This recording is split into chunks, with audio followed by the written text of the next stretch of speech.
सांग मैंने आज मुझे सहित सेयार करी एक बहुत ही खास रेमेडी जहाँ को जदि आपण लगातार केवल 3 दिन व्यवहार करेंगे तो आपण चेहरा 3 गुणा जल्दी फेयर और ब्राइट हेब और साथ यार व्यवहार फल आपण चेहरा एक नेचुरल ग्लो भी आसब।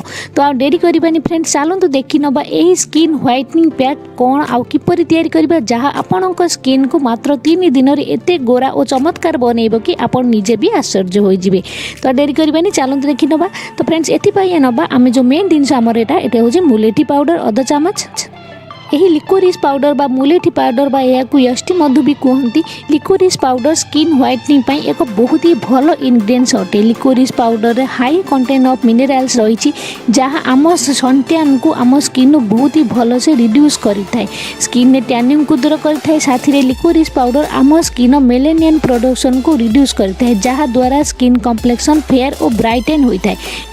लिकोरिस पाउडर रे हीलिंग प्रॉपर्टीज रही जहाँ आम डैमेज स्किन को रिपेयर करिथाए। अधा चामच आम ये नेबा लिकोरिस बा मुलेठी पाउडर, एथि नियंतु अधा चामच चंदन पाउडर, आम नेबा एटी टिके हलदी गुंड एवं एटी नियंतु 8 ରୁ 10 ड्रॉप लेमन जूस। जदि फ्रेंड्स आपन को लेंबू रस सूट करनी आपण स्किप करि परिबे, या बदल आपण टमाटो जूस भी यूज करि परिबे एवं एथिरे किछि कंचा क्षीर पकाई यार गोटे स्मूथ पेस्ट आमे बनै नबा।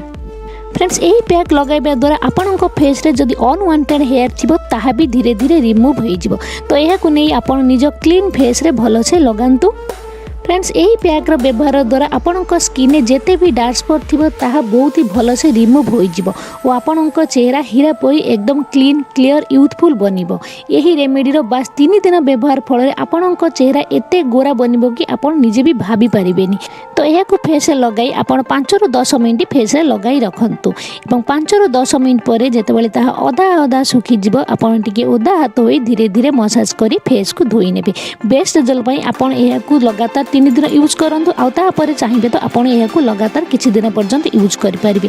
तो ताहा द्वारा आपण देखिबे आपण स्किन केते गोरा केते क्लीन क्लियर हेबो, सब दाग दबा दूर होई जिवो। आपण फेस रे जदी अनवांटेड हेयर थिबो ताहा भी दूर होई जिवो। आउ आपण देखिबे आपण चेहरा केते फेयर ब्राइट और सॉफ्ट हो जाइथिबो।